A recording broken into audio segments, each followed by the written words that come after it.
ธรรมที่มีบทสี่อริยสัจสี่ประเสริฐที่สุดบทกล่าวคือธรรมที่ประกอบด้วยองค์สี่มีสติปัฏฐานสี่สัมมัปปทานสี่อิทธิบาทสี่อรูปฌานสี่พรหมวิหารสี่และอริยสัจสี่ในบรรดาธรรมเหล่านี้อริยสัจสี่ประเสริฐที่สุดเพราะเหตุใดจึงเป็นเช่นนั้นก็เพราะว่าบทธรรมทั้งหมดนั้น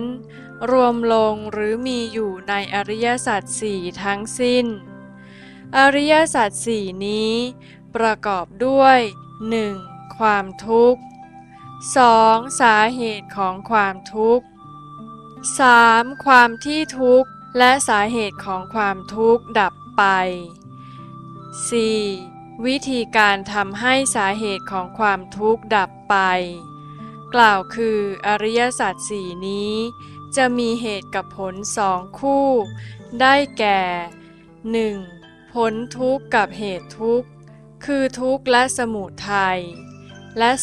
2. ผลสุขกับเหตุสุขคือนิโรธและมรรค